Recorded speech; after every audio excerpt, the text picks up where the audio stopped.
Hey everyone, and welcome to the Word Project. I'm Sharnita Gates, and today on this podcast, we know who are they to say, but today we're going to be talking about expecting good from God.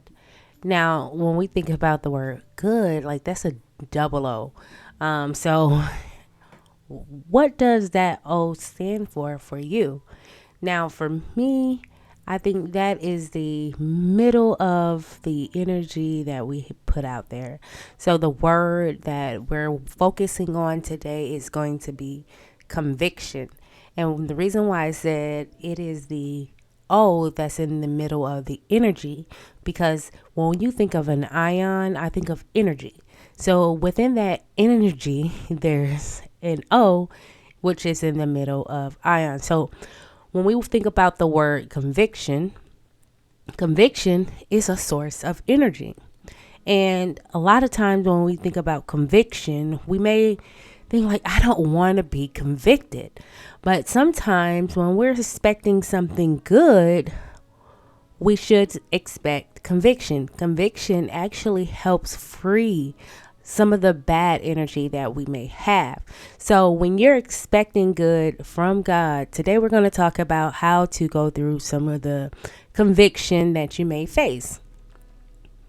You definitely want to start off with a question.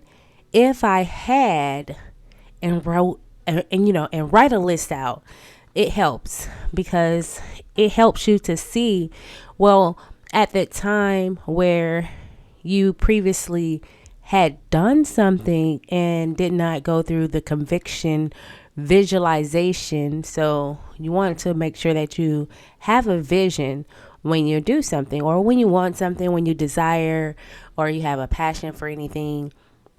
You want to kind of convict those passions and also those desires, because those passions and desires, if you go ahead and convict yourself in the beginning, it will help you to understand the end, which I said is the extra O in the energy that you put out.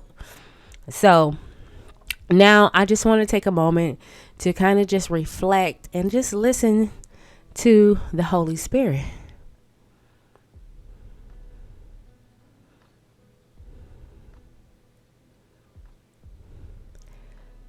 That is the conviction. Convict yourself to just listen to the Holy Spirit. When we think about the Holy Spirit, we just think about a fruitful spirit. Have you ask God to show you what's in your heart. What's in your heart is love. Is it joy? Is it peace? Now, that's what you want to convict yourself when you ask the Holy Spirit. You want to say, hey, will this bring me joy?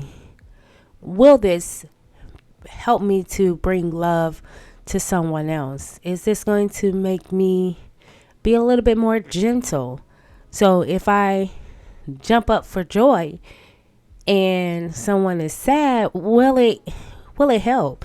Convict yourself. Like, go ahead and just see it and write the vision through it all to kind of see how it will, play out, because the Holy Spirit has a mind. It has will. It has emotions. So when you think about love, a mind of love, when you set your mind on loving God with all your mind, your will, and your intelligence, that is the Holy Spirit convicting you. And you do not want to grieve that the loss of any type of sin or intimacy or sadness. You don't want to grieve that, or any sin. Even if you committed a sin, that's the beauty of the blood of Jesus, because it helps you to not grieve. It just take a deep breath and ask the Holy Spirit, how do I produce love, or whatever type of fruit you're trying to be fruitful. You want to plant seeds everywhere. So if it's even a smile, how do you smile even when even when you're sad or with a loss or you're, any type of grief, you want to smile through it, but you have to figure out how to convict yourself to smile through it. And the Holy Spirit is the leader into all all truth. So, and the truth, that's why the meaning, the truth will set you free, because once you openly say, I did this, or I am doing this, or I will do this, I won't do that, I feel this way, or you just openly let the Holy Spirit guide you into that truth and go through that conviction, it sets you free.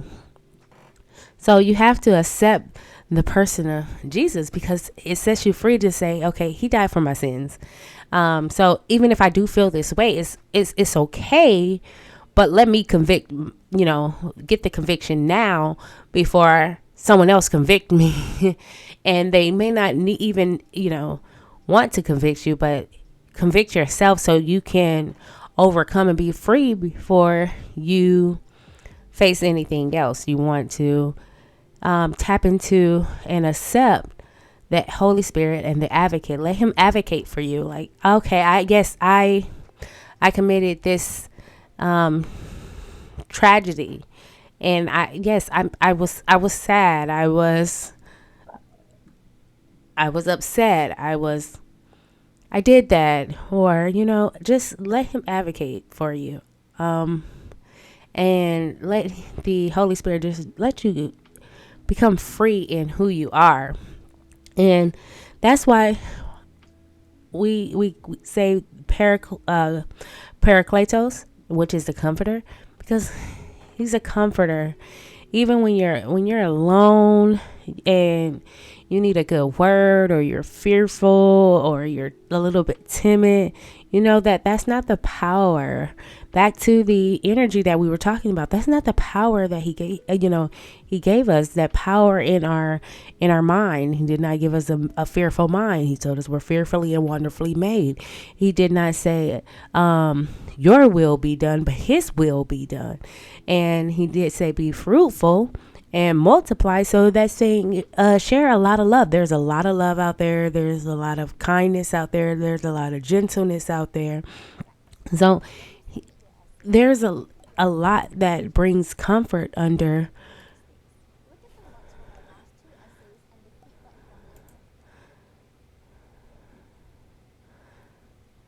Jesus.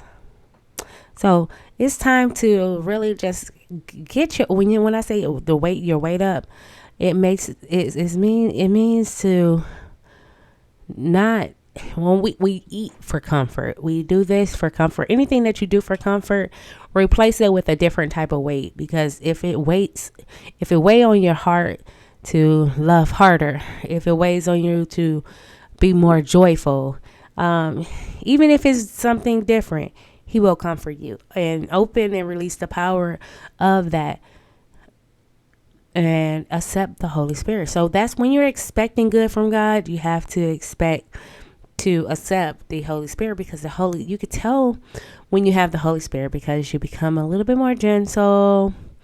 You're like, okay, this feels a little bit different.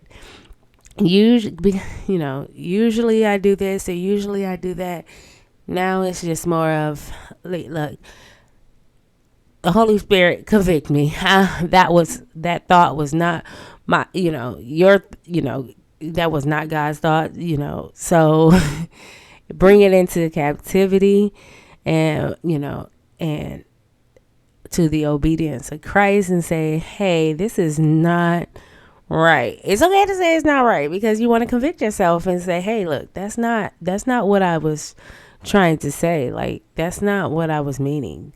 So you definitely want to sketch it out. That's the vision. Wow. The vision, make it plain as far as conviction, as far as how to receive the Holy Spirit and step into your comfort.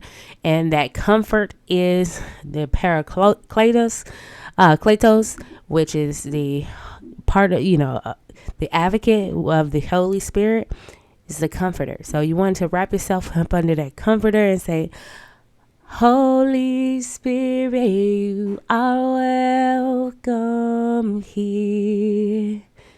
Yes. Feel the atmosphere. Holy Spirit, you are welcome.